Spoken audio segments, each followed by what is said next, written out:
50, 45, there goes Davis. Oh my God! Davis is going to run it all the way back. Auburn's going to win the football game. Auburn's going to win the football game. He ran the missed field goal back. He ran it back 109 yards. They're not going to keep him off the field tonight. Holy cow. Oh my God. Auburn wins. Auburn has won the Iron Bowl. Auburn has won the Iron Bowl in the most unbelievable fashion you will ever see. Oh, welcome on in, everyone, to a brand new edition of the Dream Wager, episode 443, presented by Viva Tequila Seltzer. A little more on them in just a little. But E, welcome, man. How you doing? You feeling a little better, kid? Yeah, though, basically back to normal. I wouldn't say 100%, but I'm gonna call it 90. Solid, feeling good, ready for this Thursday night event at MetLife. My New England Patriots taking on your New York Jets. We will be in the building, so watch. Who would have thought? Both 1-1, I thought we were going to upset them, but yeah, no. Week one did not go our way, but yeah, we will be in the building for Thursday Night Football in New Jersey at MetLife Stadium. Cannot wait.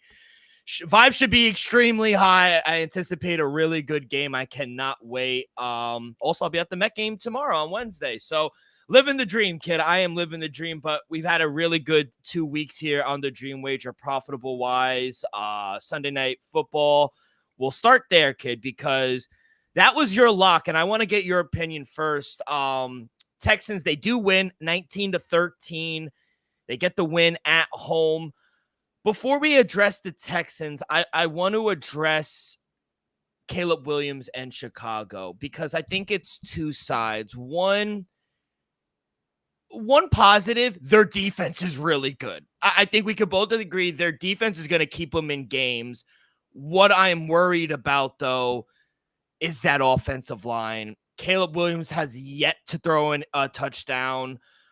Every rookie quarterback has yet to throw a touchdown, surprisingly so. Now, there are glimpses. He looks okay at times, but, I mean, what quarterback is going to look good with that offensive line? He's running for his life a lot of the times. And I know he played a good Texans team, and Titans I'll admit, they're a little better than I thought. So that defense was getting after him too in week one. But I'm not yet to pull the plug. We'll talk about Bryce Young in a little on Caleb Williams. He's not a bust yet, but he didn't play good. I'll admit that. He didn't play good first two games. There are glimpses that I see that he could be good, but DJ Moore's getting frustrated on the sideline. It doesn't look like he's enjoying himself.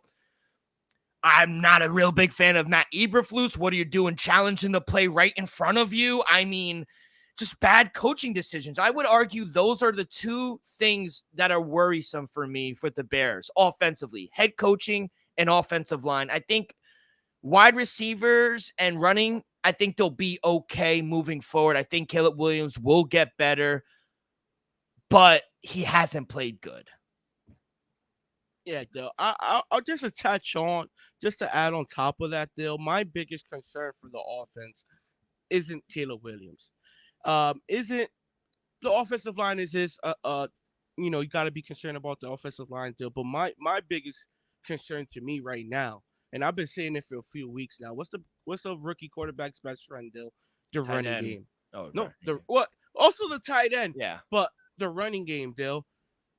We have a total of from DeAndre Swift in 2 games, Dale. Guess how many yards total rushing?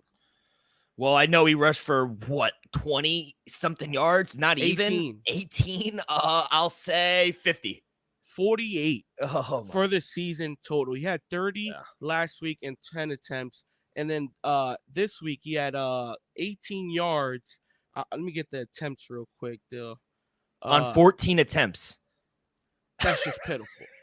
I understand the Texans defense is good, but they're not all-time great. The fact that you're not able to establish a running game to get anything going for this young quarterback, to me, that's the problem. You could go quick and blame the offensive line, which they should get some blame, Dill. But if you can't get no running game going, guess what they're gonna do? They're just gonna stack the box and blitz the rookie quarterback, Dill. He's been under pressure. We saw it.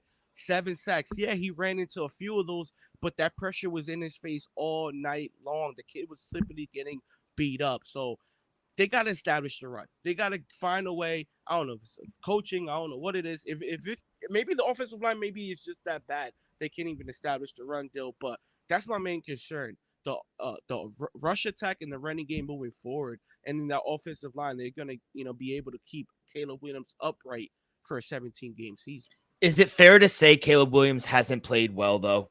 First 2 games of the season. Like I said, I'm not gonna overreact. I'm not gonna kill no rookie quarterback. I'm gonna at least say 5-6 weeks. If he plays like this, let's just say 2 games in a row. Let's just say if it was week 7 and 8, I'll be like, okay, Dill, we got to see something soon. But from the first 2 weeks of the season, I can honestly say Caleb Williams has made some great plays and very rookie-ish mistakes. So, I'd rather him get those mistakes out week 1. One of the mistakes he made on Sunday Night Football, though, he escaped a great sack and then just forced the ball downfield and led to interception. He will learn. Maybe it'll take a couple weeks, maybe it'll take a year or two till he'll learn when he escapes that sack, either try to run the ball to the back to the line of scrimmage or just throw it away. And he'll learn that. So I just feel like he'll get those reps throughout, weeks of game time. But I think Caleb will be just fine. If I'm a Chicago fan, if I'm worried, I'll be worried 10% of Caleb. Yeah. 10%. Yeah, he hasn't played fair, and I think that's fair criticism. I agree. I think the run game has been non-existent. I think it's been non-existent because of the offensive line. We'll see. They got to make adjustments. Matty Eberflus is on the hot seat. He has to be. He was on the hot seat last year, and he needs to turn it around. He's a great defensive coordinator. We've said that. And the defense has been playing good. Defense is looking great. And outside of Nico Collins, who just torched them, outside of him, they really didn't do anything offensively. Cam Akers wasn't able to run the ball. Stephon Diggs had that nice 1 catch, but outside of that, they held Joe Mixon at bay. Tank Dell really didn't do anything. Dalton Schultz didn't do anything. And CJ Stroud had an okay game. He threw for 260 yards, but nothing really that was like, wow, this Texans offense outside of Nico Collins. Yeah, Dale, and one thing I can honestly say is C.J. Stroud was running for his life as well. Maybe it's not as much as Caleb Williams, but I guarantee if you tack up the just him running on the field just to try to get away from that pass rush, it's going to be up there with Caleb Williams. Yeah, 100%. But unfortunately, they do lose the Bears. They moved to 1-1. Texans 2-0. 2-0 on the year, so they looking for a strong start. The Texans, yes, they are 2-0, but I'm gonna say the 2 least unimpressive wins out of any 2-0 team out there. That's fair. I think that's extremely fair. Monday Night Football, what a comeback from Kirk Cousins. A lot of people, they talk bad about primetime, but Kirk Cousins has been good recently in primetime games as well. Comeback, that's what you want to do. Hit guys on the sideline. Darnell Mooney had himself a game as well. 3 catches, 88 yards. Drive, whatever. He still had a good game, though. When it mattered, Drake London, he had that touchdown to win the game as well. Bijan Robinson goes over his rushing yards. And Kirk Cousins, man, what a game from him. 20 for 29, 241 yards, 2 touchdowns. And this secondary continues to struggle. C.J. Gardner-Johnson, what did he just forget how to tackle? That's just embarrassing, that tackle late in the game. But other than that, man, we'll talk about the late decision-making at the end. But thoughts on Atlanta, though? I thought this was a nice bounce-back win after a very flat performance week 1. Yeah, Del, you got to give Atlanta credit. I feel like Bijan Robinson in the rushing attack with, the 1-2 punch with Aguilar, Aguirre, was hitting, Dill. In the first half, especially in the third quarter, Dill, when the offense passing game wasn't really going, the running game stepped up. Like I said, Bijan had himself a pretty good game, 97 on the ground, Tyler as well. And then, Kirk Cousins, in the second half, especially when they needed that drive, Dill, he was honestly flawless. No timeouts, 1:46 to go. And Kirk Cousins did something that I honestly didn't think he was going to be able to do this soon with this offense. And he was able to march on the field in less than 2 minutes with 0 timeouts. And let's just say, I understand we both believe Philly's defense is not good or great, but let's just say it's in a hostile environment in a tough place he did it at. Can we at least agree on that? 100%, yeah. Regardless if Philly is good or not, that is a tough place to play. So I think we gotta give Kirk Cousins credit for one, pulling off this victory, two, doing it under a 2-minute drill with 0 timeouts, and the fact that he did it in prime time against Philadelphia. I think that earns some credit. But you gotta give the defense for the Atlanta as well. I understand Saquon did drop the ball, but Jesse Bates had that huge breakup with Devontae Smith for a touchdown for the play prior. So well, the drive possession prior. So this game could have Eagles should have honestly won this game. They should have took care of business, should have won this game, but give credit for the Falcons for never giving up and give credit for Jesse Bates in that secondary when needed to get a stop. Got to stop when needed. And, I understand Saquon dropped the ball. Saquon catches that ball, Philadelphia wins that game. But also, your coach got, make the right decisions as well. To me, I would have ran the ball, let Atlanta, if we don't get the first down, Atlanta would have got the ball, let's just say, with a minute 5 seconds left or something like that, still down a field goal. So, hey, it is what it is. But I think Philadelphia will be just fine and give credit to Atlanta. My thing is, both things could be true. Yes, it wasn't the right call, but he still should have caught it. He should have caught it. Yeah. It's no. But it's a bad call. You shouldn't be doing that. Saquon was able to run the ball yesterday. Yeah. He had 97 yards. Both teams were able to run the ball. The only reason I will disagree with you on that, just because the play itself, he was wide open. It was a perfect play call. It was just poorly executed. I don't know, because at the end of the day, you learn it from all these quarterbacks, Peyton Manning, Tom Brady. You're not playing the Falcons. You're playing the clock. And you just gave them a little more time. You say you run the ball, make them force you to use your timeout, or they didn't have any. They didn't have any. Yeah, they didn't have any. So you gave them more opportunity to drive down the field. That was my problem. You ran the ball, and you could have taken, another 30, 40 seconds off the clock. And you ran the ball well all night. That's my problem. Total. You have 186 on the ground. I understand Jalen Hurts busted a few, but, Saquon, 22 for 95. He was getting that. What was the third down? I think it was 3rd and 3, 3rd and 4. He averaged 4 yards a clip last night, Saquon.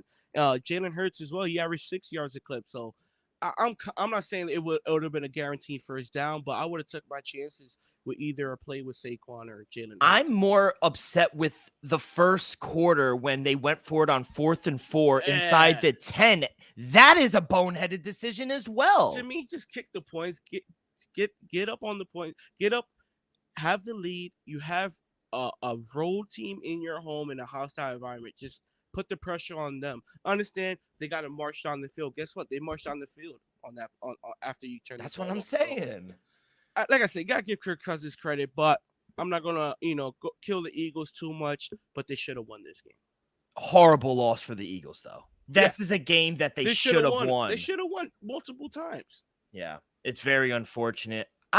You mentioned Jalen Hurts. I still don't think he's playing where I think he is capable of playing talent-wise. He played better week 2 than he did week 1.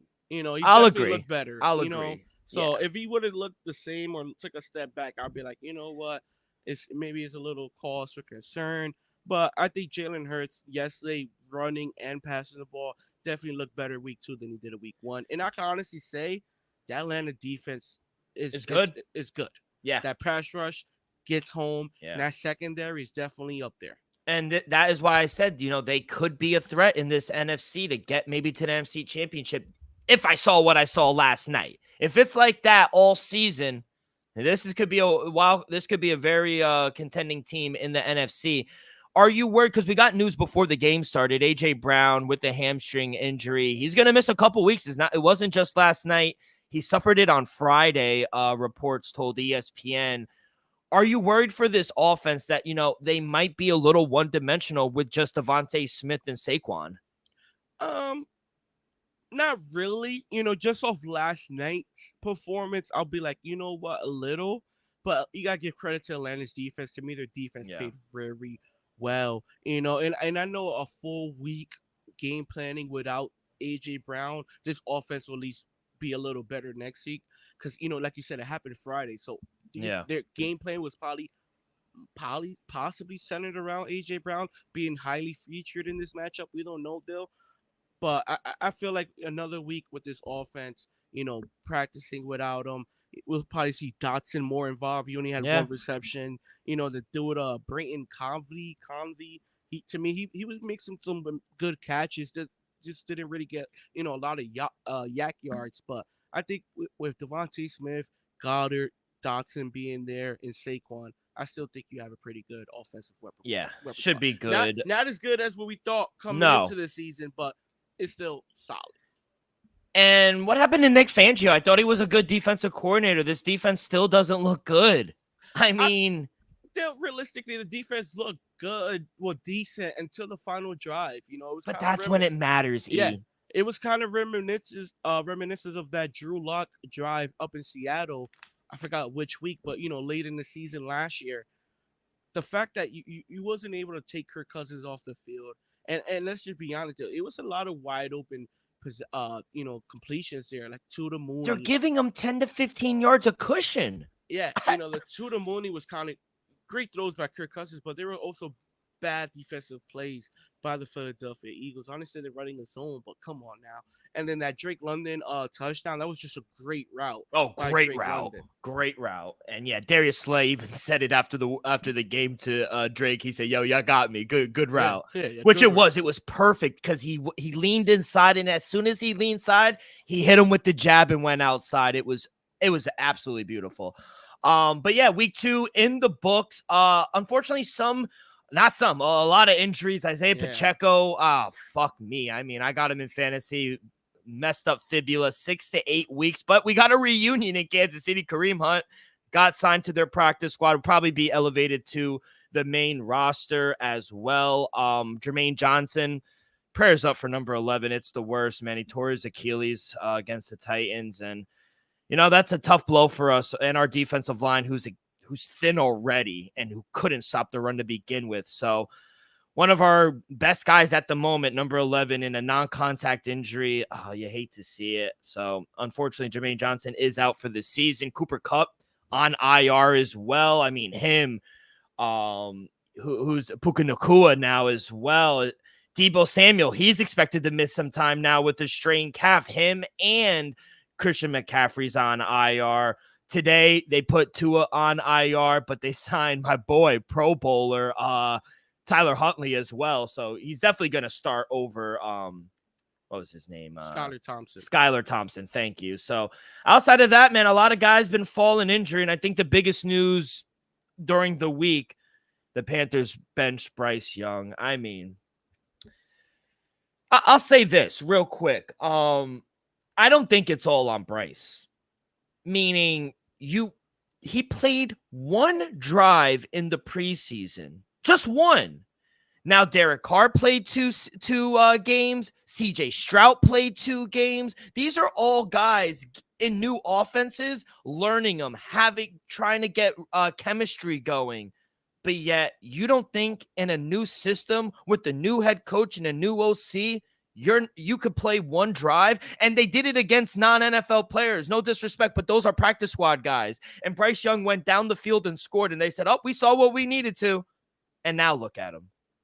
It can't all be on Bryce Young. There needs to be some accountability at the organization in the top level as well. So it's over for him, though, in Carolina. I really believe so. You can't go to Andy Dalton and then go back to Bryce Young, because you'll lose the locker room immediately. They know he's not the guy. So if you go back to him, what are you telling your locker room as well? Here's my take. Trade Bryce Young to the Jets. Make him sit with Aaron Rodgers. Make him compete with the kid from Florida State that we drafted, Jordan Travis. Tyron Taylor is the number 2, though. No. He's not going to play. I'm just saying learn from Tyrod. You need to learn, bro. You can't go in the game. Like, you literally can't anymore. You're throwing interceptions. You can't read the play. Sit behind a Hall of Famer. Sit behind Tyrod Taylor.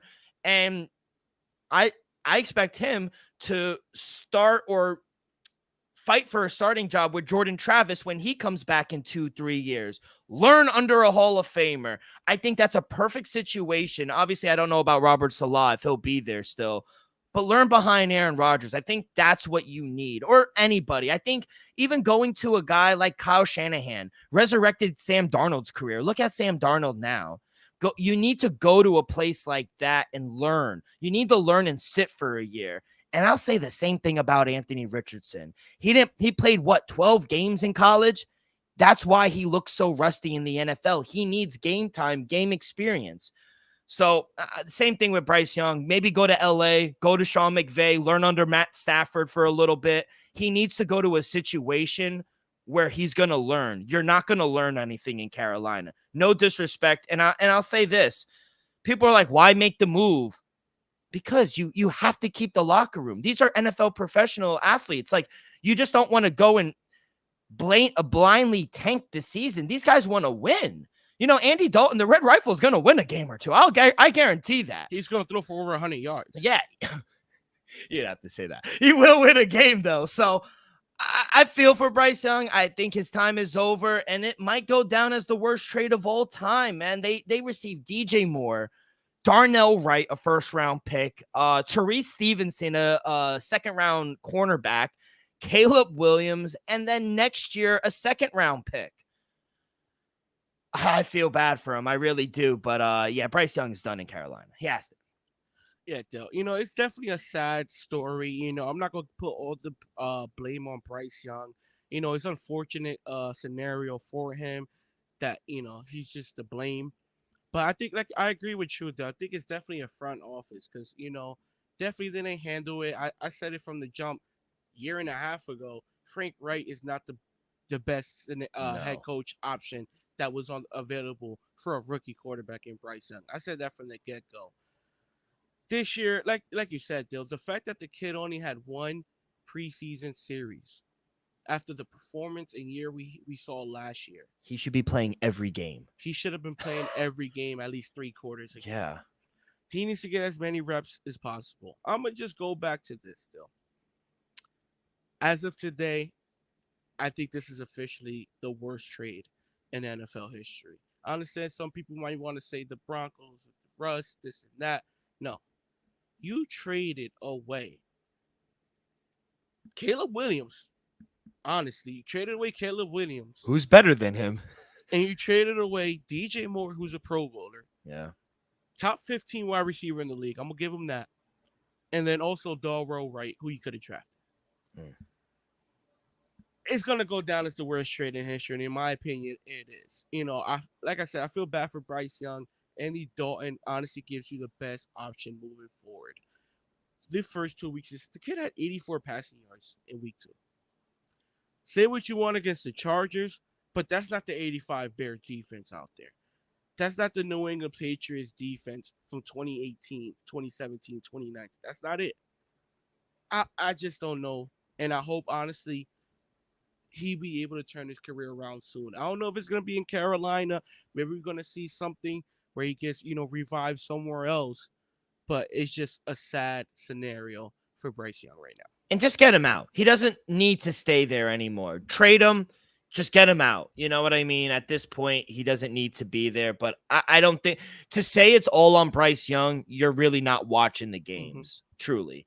So, yeah, I definitely think. Just look at the offensive weapons they acquired in the past 2 seasons. No disrespect, but Deontay Johnson out there did. And look what Chicago was able to do. They went out there, got DJ Moore, got Keenan Allen, got Oduzzi. They got a whole brand new wide receiver core in a matter of a season. In a matter of 365 days, they got their future 3 starting wide receivers who could honestly be number ones on multiple teams. I don't know about Oduzzi just yet, but I think he could develop to be a number 1 wide receiver.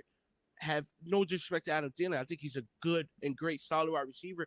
But is he a true number 1 at this stage of his career? No. He played like it last season, but let's say no. Deontay Johnson, he's a great wide receiver. You know how I feel about him, too. But is he a true number 1? No. And you traded away before the kid even got drafted. Honestly, the offensive player of the year in CMC. So he was in a bad situation to begin with. To me, you got to put some weapons around him and then let's judge him then. Till you get a couple if he performs like if he has 84 passing yards, deal with 2 Pro Bowl wide receivers, I'll be like, okay, the kid is a bust. Yeah, we'll see though. It's a very sad story in Carolina. So hopefully it all ends well with Bryce Young. I believe in the kid. I think he's getting the shit end of the stick. But week 2 in the books. Great week, 13-3 for the boy. Didn't get my dog of the day, but we cover the Bears cover plus the hook. The hook saved me plus 6.5. Kid, how was your week 2? Another bad week. I went 6-8-1. The Texans should have honestly won that game. Shout out you for covering. I had the -6, so I was able to fade the hook, but Cam Akers fumbling at the goal line. It is what it is. I like I said, I think Chicago's defense definitely much better than I anticipated. I knew, especially from the trade deadline on last season, with the addition of Sweat, that defense was good. This defense is even better this year, so give them credit. And they'll better than week 1 though. Barely. I went what? I think week 1 I went 7-10-1. So this week 6-8-1. So I'll say this: I got extremely lucky. Bears plus 6.5. I'll admit it. I got really lucky on that. But hey, I will not apologize for a win, and no one should. Yeah. That's a great week, Dylan. Thank you for carrying the pod. But like I said, Texans should have covered. I think you agree on that. And then Philly, 100%. Put it like this: if just Philly wins, Texas wins, your boy has a winning week. That's all.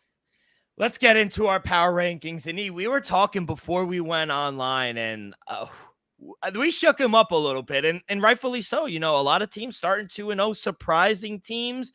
Some teams not playing also well. 0-2 Ravens, 0-2 Bengals. I mean, we got some interesting stories. I'll let you lead it off, though, kid. Let's start with number 10 and work our way up.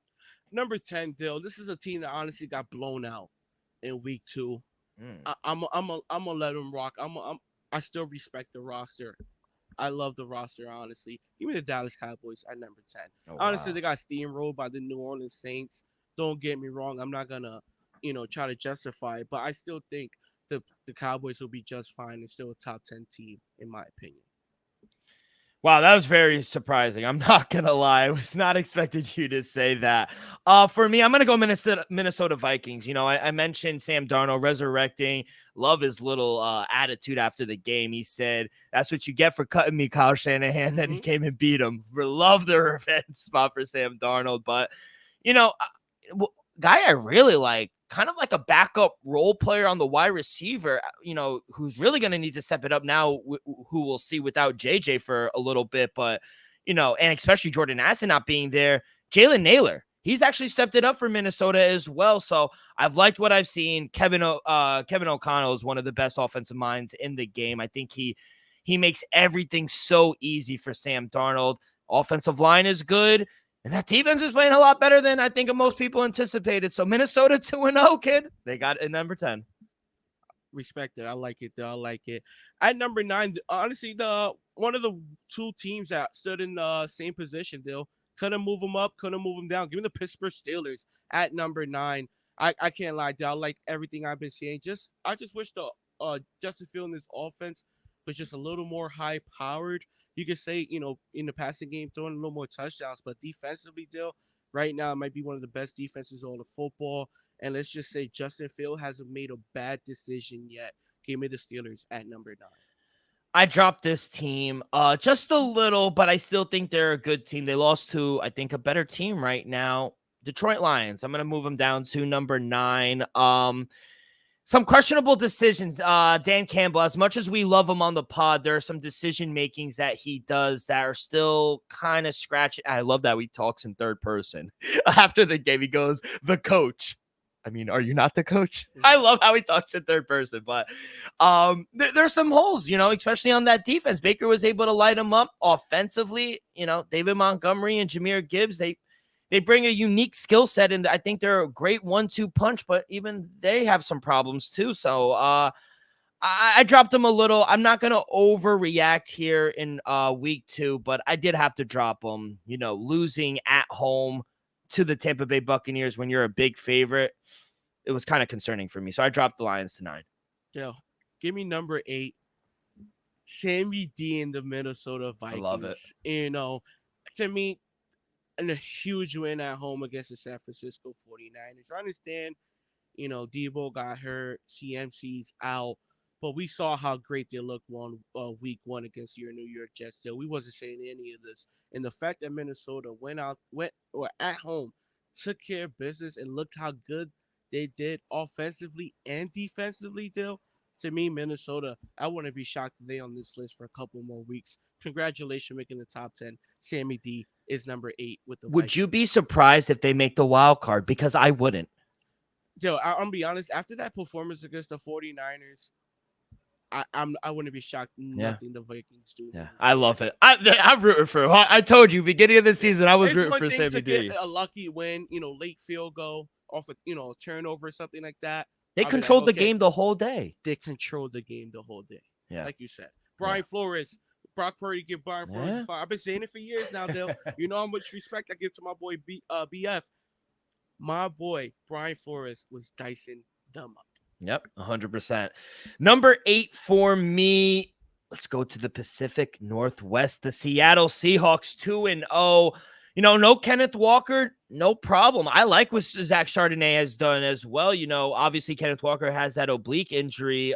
He injured hit himself late in the first game, fourth quarter. But Zach Charbonnet, I think he handled the workload really well for Seattle. Tough game on the road against, I think, a better New England team than I anticipated, especially well prepared, well coached. Every game they're coming out extremely well coached. Jerome Mayo is doing a good job so far. So 2-0 Seattle. I think they're a good team, and I like what Mike McDonald is doing up there in Seattle. Yo, number 7. Give me the Baker Mayfield and the Tampa Bay Buccaneers. Todd Bowles, he's coaching his butt off. Baker Mayfield, to be honest, first 2 weeks of the season, I think you got to be a sprinkle on the MVP for Baker Mayfield just right now. With a non-existent running game, Rashad Wright has been nowhere to be found, and this offense is firing. Chris Godwin had himself a game. Baker leading the team in rushing yards for the win, got the touchdown score as well. And defensively, we know their defense is solid. I'm not gonna say they're great, but their defense is solid. If that offense and Baker could just keep it steady and play like they've been playing, watch out. But the Bucks might be for real after that huge win in Detroit. Give me the Bucks at number 7.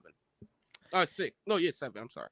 At number 6 for me. Oh no, number 7. I was skipping now. At number 7, this is a guy that loves football, and I love football too. Give me I almost said San Diego. LA Chargers 2-0. I love this team, man. This guy's a winner. I had to lay off of him when he was up there in the school up north. I had to because, my ties to Ohio State. But I love this guy, man. Whatever he does, they're adapting his play style.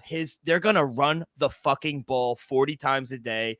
Can you stop it? We'll see. You're going to play big boy football. I think it's a perfect situation for Justin Herbert. Their defense is playing good. Love their offensive line. 2 good running backs. The boys are playing really well. I got to give them credit, man. Chargers 2-0. Yeah, number Saints. Give me another team I'm really surprised on. Give me the New Orleans Saints at number 6 still. Derek Carr looking good. Alvin Kamara looking like the best running back in football. Forget Chris Olave, Rashid Shaheed. How you doing? He's been balling, back-to-back games, 70-plus yard touchdowns. He's just a huge, big play threat down the field. And that defense, with those leaded by those vets, calling the plays by Dennis Allen, I think you would agree. You're surprised on how great they look so early on. Give me the Saints at number 6 still. Couldn't agree more. Saints at 6 for me. I mean, I owe Dennis Allen an apology. This is another team that, they come out well prepared. They have yet to trail this season. They're putting up fucking 30, 40 points a game and against good quote unquote good defenses. Points in the first 2 weeks in the NFL season in I think 40 years. And I'll be the first one to admit it. I was wrong. I said this defense was getting old. They're aging. No, even without Marshawn Lattimore, he didn't even play. They big role for Kool-Aid McKenzie, the kid out of Alabama. He stepped up in the Cowboy game. So, they're Honey just Badger, another interception. That defensive Cameron line, Jordan is still getting through, and he's still a dog. he's a Hall of Famer. He's yeah. a Hall of Famer. We talk about Chris Olave being wide receiver 1. Shaheed is the wide receiver number 1, and Alvin Kamara. I mean, 4 tutties. And Derek Carr has one of the best, most beautiful deep balls I've seen in a while.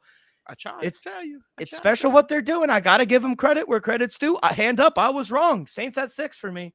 Dale, at number 5, I'm not gonna overreact. I'm gonna just say they lost a tough nose football game. Give me the Detroit Lions. I still love them. I know Amon-Ra Brown, kind of, got off the field limping a little bit. As of right now, he's questionable. I'm not gonna be too worried about it. Still think Sam Laporta, who hasn't really, been impactful the first 2 weeks of the season. I think he'll slowly get his rhythm going. Jameis Williams, I think he's been one of the biggest surprises so far in this NFL season. He's having a huge year 3, and we know what this 1-2 punch with the running game. I do agree with you. It's not hitting as good as it did last season, but I think they'll find their role, And defensively, that's my only concern. That secondary and that front is definitely getting a lot of pressure. We saw Aiden Hutchinson's off to a crazy start, but that secondary, still a little cause for concern, but it's early, like I said. Not going to overreact too much. Give me the Detroit Lions at number 5. At 5, I'm going to go a little higher than you. Give me the Tampa Bay Buccaneers and Baker Mayfield. I mean, what I've seen from just 2 weeks, just amazing. Going on the road and beating a really good Detroit Lions team. Chris Godwin looks good. No, I want to see a little more from the run game, but that defense is actually playing really good. I thought we were going to see a little regression from that defense, but Todd Bowles has the boys dicing them up. So I like what I see from Baker. Little revenge spot. He never beat Jared Goff in his career. Came out, beat him on the road in his house. You love it. Baker's fucking playing. I'll sprinkle a little on MVP for Baker. Yeah, Dale, definitely agree with you. And I think Baker definitely deserves it the first 2 weeks of the season. At number 4, I said it earlier. I'm gonna take the Houston Texans at number 4. I'm gonna put them at 4, but like I said, 2 least impressive wins for any 2-0 team. To me, they should have dominated Chicago, especially the way Chicago offense was just struggling. And then week 1, especially how they looked in week 2, the Indianapolis Colts still, to me, that game was a much closer than it needed to be, looking back to it. So, love the Texans. They haven't really, reached their full potential and really, blown somebody out yet. And I think they will eventually, but give me the Texans at 4. I'm hoping they get higher on my list real soon. Yeah, I agree. Texans at 4. You gotta respect them. They are 2-0. Watch out for Dameon Pierce though, because Joe Mixon did wind up getting hurt with that ankle injury, so he might be asked to step up Dameon Pierce a little bit. But the passing attack is still there. They're averaging 219 yards through the air through the first 2 weeks. The offense is best, I think, when they could do both and run the ball. Look what they did week 1. They need a good running game from Mixon. So hopefully he could get better. I still want to see a little more from that defense, but right now they are a top 5 team. I got to go Texans at 4. At number 3, Dill, another team that lost. I'm not going to overreact too much, but they had to get dropped down a spot at least. Give me the San Francisco 49ers. Right now, without Debo, without CMC, we're going to see what this team is truly made of, because defensively, they're healthy. That defense has to step up. They have to be pissed off. All respect to CMAD, but the fact that a man that you cut did that to your defense, still, I think that says something. Maybe it's just Sammy D and Kevin O'Connell playing that high, and that's why I put them in my top 10. But like I said, I'm not going to overreact too much.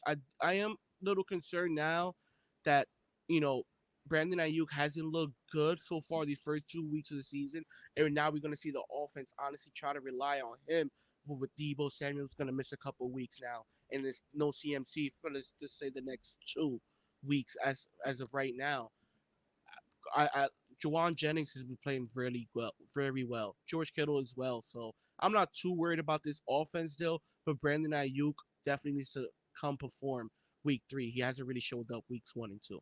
Yeah, couldn't agree more. Not much to add. I got the 49ers at 3. I had to drop them 1 spot. Not too worried. I'm not going to, I still think they're a top 5 team in the NFL. They'll be just fine. Kyle Shanahan will get the boys going. And remember, they're missing the best running back in the league. And I'll say this, E, you said maybe just another 2 weeks. I think there's a possibility he might be gone for a little longer than that, if I'm being honest. I'm just saying, bare minimum. Yeah, bare minimum. So, and now, like I said earlier, Deebo Samuel's going to miss a few weeks here. You mentioned it. Jawan Jennings has to step up as that number 3. He needs to deliver and get Brock Purdy some yards. So I think we see a big couple games here from Jawan Jennings, but I do like the 49ers still at number 3. And real quick, for all my fantasy guys out there listening, Jawan Jennings will be a great pickup if you could snag him this week in your waiver wire. I always put it in now, Dylan, not you, because we're in a league together. But everybody else that's listening, I'll suggest go do that. And then real quick to get to number 2, I'm pretty sure we have the same 1 and 2. So if you don't mind, I'm gonna just go 2 and 1. Number 2, give me the Buffalo Bills. I'm gonna be on record saying I did not think this team was gonna be this good this season, just because offensively the wide receiver core was just, let's just say, it was weak on paper. To me, they're still not there yet, but I gotta give them props. They've been playing decent. It's definitely Shakur. And defensively, I thought this defense was gonna be, let's just say, a bottom 10 defense with all the key veterans that departure, and also Mike Milano, who's honestly one of the best linebackers in all of football. He's going to be out to about week 6 or week 8, possibly even week 10. Still, this defense looking pretty damn good. Von Miller, 2 straight sacks, weeks 1 and 2. I understand I'm not going to put too much on it. It was on Skylar Thompson.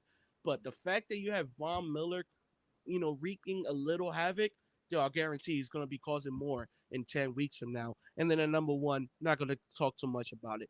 Give me the Kansas City Chiefs. Did get lucky with that PI call against the Bengals, but it doesn't change my mind. They're still the best team in football. 100%. Yeah. Bills at 2. I'll hand up agree. I'll say the same thing. I didn't expect them to be this good, especially defensively, going out without Matt Milano and then another linebacker as well. I like Cam Lewis as well. I think Cam Lewis has been good in the secondary for them as well. Josh Allen is Josh Allen. So I really like Buffalo. They're a really good team. And yeah, it was a little iffy call. I'll agree. They got away with it, but even if they would have lost, I still think they would have been the best team in my opinion. But if they would have lost, I probably would have put the Bills over them, but they're still the Chiefs. Yeah. So even though Isaiah Pacheco is out, but let's just say Kareem Hunt, I think he will be filling it right in. Maybe not, the great breaking tackle ability that Pacheco has, but I think Kareem Hunt won't have a major drop off for production wise. All right, kid, and that's gonna do it for our week 3 power rankings. Some interesting teams up there, especially for me. I would say I did not expect Chargers, Saints, Minnesota being up there as well, but you got to give credit where it's due, man. Teams are playing well, and I think over expectations as well. I guess what team stood out for you that was like, damn, I didn't expect them to put them on the list this week? Realistically, the Saints and the Vikings. You know, I got to give them credit. I almost put Seattle on my list as well, Dale, but to be honest, they only beat the Denver Broncos and that's fair. Our Patriots. I love my Patriots, but offensively, Dale, at season's end, Patriots and the Broncos are going to be bottom 10 in points per game. Let's just be real. Yeah. So that's fair. That's the only reason Seattle didn't make my top 10. The Chargers, I like them, Dale, but that's another team.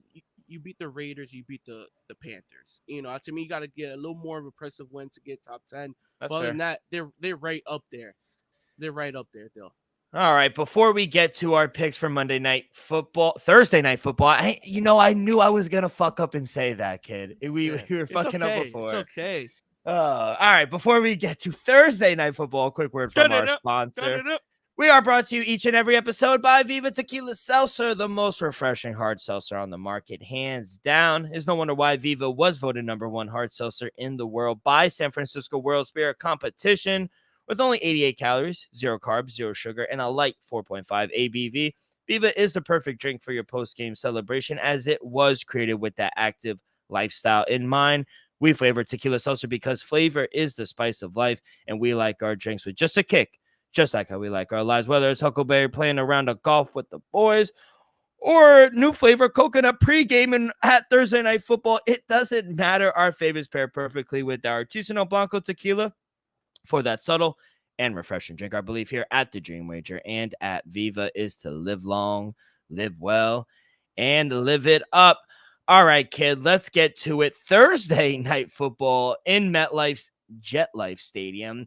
New York Jets hosting the New England Patriots. Right now, the Jets laying 6.5 at home, minus 310 on the money line, plus 250 for your New England Patriots. Over under is at 38.5. The total has come down about 2.5 points. It opened up around 40.5. Money's obviously coming in on the under. We'll start with the side. Is it too much? 6.5.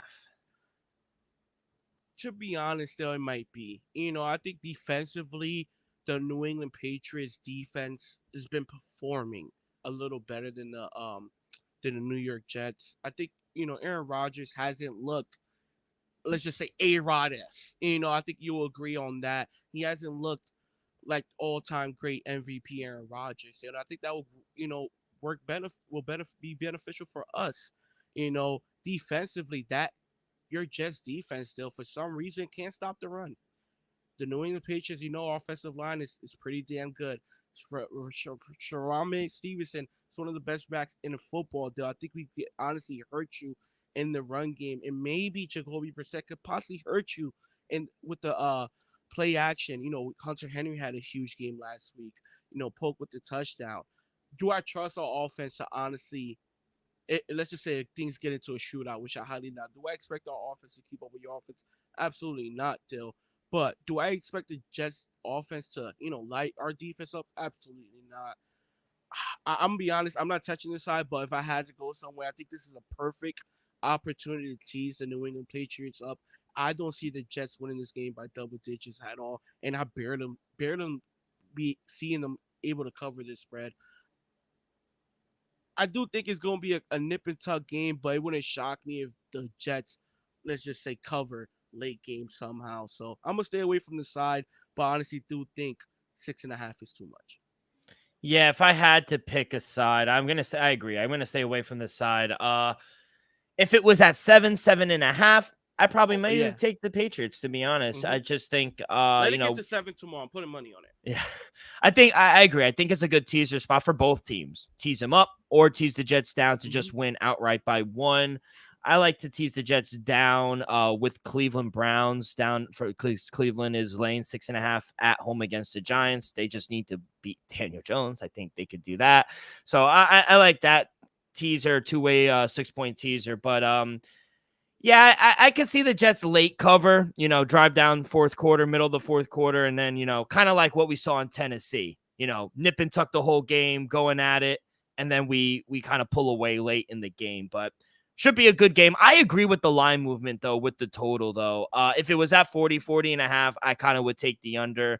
Really don't trust. I mean, you guys don't even trust Jacoby Brissett to start throwing the ball. So, I mean, I really don't think we're going to see all that many points from New England specifically. I don't know what to expect from the Jets, so I'm going to stay away. But I do agree with the line movement. But I think we've lost all value on the total, though. Yeah, I'll throw a prediction out there. I'm going to say 17-13 Jets. I feel like it could be a nasty game like that. I hope not, because I'm going to be there. I hope a little more high scoring. Personally, Dill, I hope the game goes over just because we will be in the building, but it wouldn't shock me if that's the final score. 17-13. Sounds like a Patriot Jets game. We scored 1 touchdown, hit 2 field goals. Jets scored 2 touchdowns, scores 1 field goal. To me, that sounds about right. 17-13 Jets. I love it. All right, let's go to some player props because I think that's exactly how we're going to attack this game, and that's how I am. And I'll start. And actually, all 3 of them are all New England Patriots. All my money tomorrow is going on the Patriots. And I'll start with their quarterback. I mentioned Jacoby Brissett. They don't trust him to throw the ball. I mean, why is his number at 169.5 passing yards? He threw for 149 last week and then 121 in week 1 against Cincinnati. He's only attempted 25 and 27 passes. They're going to run the ball 40 times, especially against this weak defensive line. So, yeah, so I'm going to go under 169.5. I called a bad number. It opened up at 171. I mean, what the fuck is it doing at 171? No disrespect. I love Jacoby. but he's a backup quarterback. It is what it is. So, and I agree. A lot of people were calling for Drake May to start this week on a short week, prime time, standalone, division rival. I think that would be a bad spot for the rookie, to be honest. And it leads me right into Ramondre Stevenson, over 65.5 rushing yards. This number is too low. I mean, week 1, 120 yards. Last week, 81 yards. He rushed for 21 carries last week and 25 carries. His rush attempts is 17.5 at plus money. Give me that over. They're going to run the ball 20 to 30 times. They have to. They want to. That's the Patriots offense. So, yeah, Jacoby Brissett under 169.5 yards. Ramondre Stevenson over 65.5 yards. That number is the number is actually going the reverse way because it opened up around 67, 68. It's come down a little bit to 65, which I don't know why. And I'm going to take his rush attempts over 17.5 at plus money. This offense is just going to run the ball. That's what they do. We said it in July when we were previewing the Patriots. That's what they're going to do. Run the ball. And I like Joey Sly. Joey Sly over 1.5 field goal made. I mean, how can't you see them driving, getting in the field goal range, kind of stalling out, and then kicking a couple field goals? Because I know I can. It's happened both times against the Jets. Obviously, granted, it was against a good defense offense in week 1 against the 49ers. But in week 2, Tennessee was moving the ball. So Joey Sly is going to be able to make a few field goals. I think our defense is good enough to keep him out of the end zone a few times. So, yeah, I'm going to take Joey Sly over 1.5 field goals. Ramondre Stevenson over 65.5 rushing yards, over 17.5 rushing attempts. And Jacoby Brissett under 169.5 passing yards. Let's go Patriots, baby. So I'm gonna be honest, I agree with it. I don't expect Jacoby Brissett to drop back, let's just say more than 25 times, realistically. And I honestly hope he don't. I want us to rely on our defense and our running game. Let's just see the Jets if they can beat us. I think it'll be a good game. Give me Ramondre Stevenson over 65.5 rushing yards. As of right now, I see 66s around, but people shop around. I think anything under 70, 72, 73.5, you got to smash the over, though. We saw it back-to-back weeks where Ramondre Stevenson have great running games. And I think as of right now, first 2 weeks on film, just can't stop the run. And I think right now, like you said, Jermaine Johnson going out. That's a pretty good defensive end that's out of the lineup now. As of right now, C.J. Mosley, that's a huge question mark, Dill. He got carted off the field. He was able to walk off, but he did get carted back to the locker room to see what that injury is, to see if he's able to play come Thursday night in a short week, Dill. If C.J. Mosley not in there, I expect Rodgers to have a huge night. Even if C.J.'s in there, I still expect him to have a good night, Dill. I think 65.5 yards is just too low. Like I said, anything under 75, got to smash the over. Not going all in, just taking it one prop at a time for week 3. One prop at a time, Dale, realistically. One other thing I will honestly lean, I think Aaron Rodgers doesn't throw for 212. His passing totals at 212.5, Dale. I'll lean the under. I think he'll be a shy under 200. I say between 175, 195. Elvis, I'll see you there at MetLife. Let's have a game. You picking me up? Yeah, I am. So yeah, we'll be good. Yeah, and hopefully we just see a good game. I don't want to see a blowout either, to be honest. Even if the Jets blow, I don't want 17-13. Yeah. I'm gonna put a sprinkle. You know what? I'm gonna put a sprinkle. 17-13. Yeah. Let's go over to the diamond. We got about 10-15 games here on the diamond on a Wednesday. A lot of games, a lot of teams are eliminated. Only about 11-12 games left in the season. Most games really, obviously the first game of the day, Oakland and Chicago, they're really nothing to play for anymore. I'll start it off though, kid, because I do like a few games, and I'm going to start with that Giants and Orioles game. Hayden Birdsong going for the Giants and Dean Kramer going for the Orioles. It's high, -166 for the Orioles, +140 for the Giants. Over under is at 8.5. Yeah, I love the Orioles here tomorrow. I know they haven't been playing good, and I haven't really been the biggest fan of Dean Kramer, but he has put together back-to-back really solid starts. 1 run given up in the last 13 innings. Walks can still be an issue for him, but, he goes deep into games. Strikeouts are still high.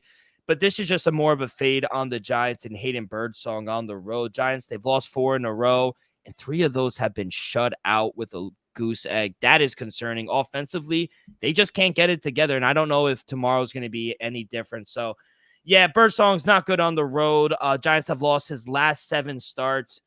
I think Wednesday will be 8. Give me the Orioles on the run line. I'm not going to take them in lane the 166 plus 130 on the run line. Love it, though. That's the energy this show needs. I love it. Let's go to 640 start into Cleveland. Minnesota Twins taking on the Cleveland Guardians. Over under sitting at 7.5. You got Bailey Ober taking on my boy Tanner Bigby. Then I'm gonna go with my boy Tyler Bigby on the mound. Give me the Cleveland Guardians minus 112 on the money line. Don't get me wrong. I just trust Cleveland Guardians a little more. I think they're the better team. I respect Tanner a little more.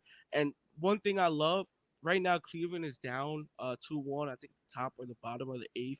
If they lose this game, I might even put a little more money. If they lose today, I might put a little more money on Cleveland tomorrow. They've been playing better ball, in my opinion, than the Minnesota Twins. And if they lose tonight, I love them more even tomorrow. Give me the Cleveland Guardians minus 116. Love it. It's one of my favorite plays tomorrow. Cleveland money line minus 108. Yeah, you know, I haven't been high on the Twins the past week or so. They're not really playing the best baseball. Offensively, they're not consistent. Their bullpen has been terrible as well. Meanwhile, Guardians, they're playing really well right now. They lead the AL Central. They just took game 1 of this series, and you know, at home, 46-27, one of the best home teams in the major leagues. And you know, say what you want about Tanner Bibee, but he's been great against Minnesota this season. 2-0, 150 ERA, just 3 runs given up in 3 runs in 18 innings pitched.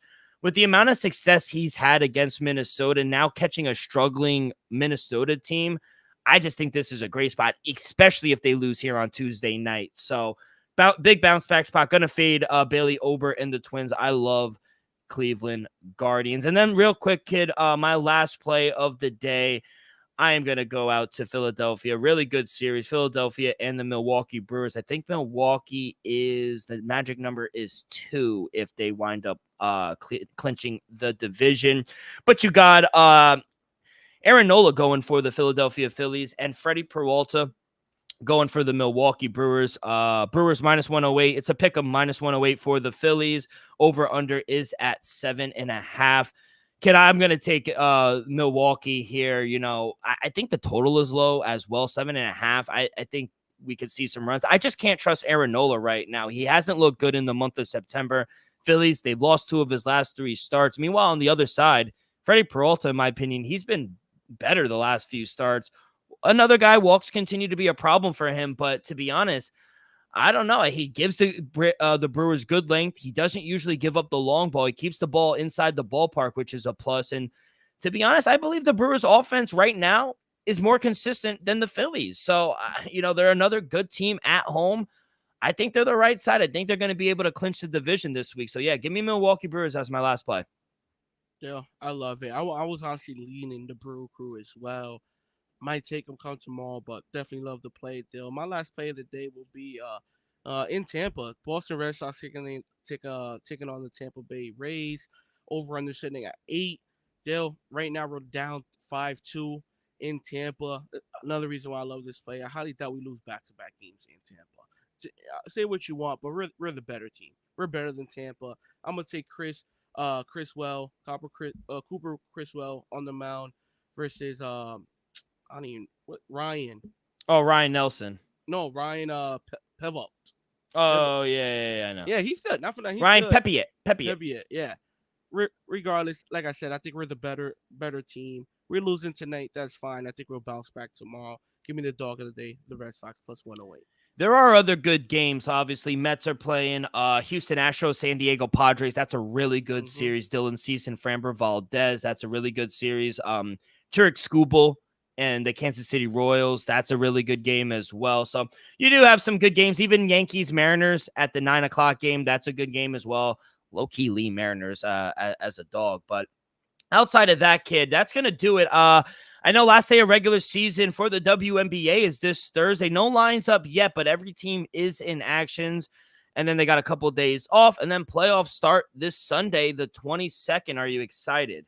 Yeah, still, I'm definitely gonna be tuning in this playoff run for the W. I wish some lines was out for Thursday, but I'm gonna give you some feels.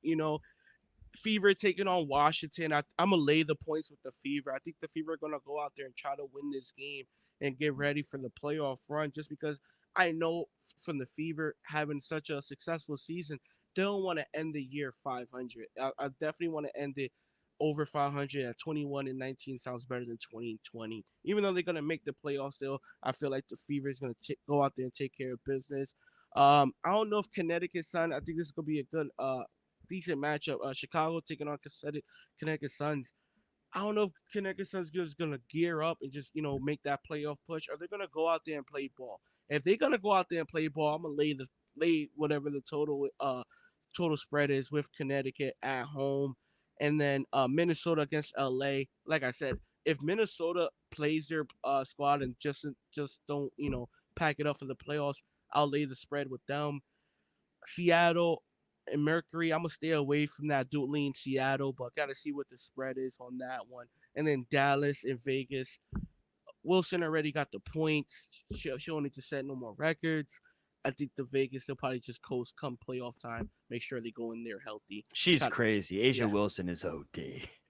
She's averaging 27.5 points per game. I mean, she's the best player in the world. I don't care what anyone says. Yeah, Asia Wilson. They just give her the MVP. Give Caitlin Clark the Rookie of the Year.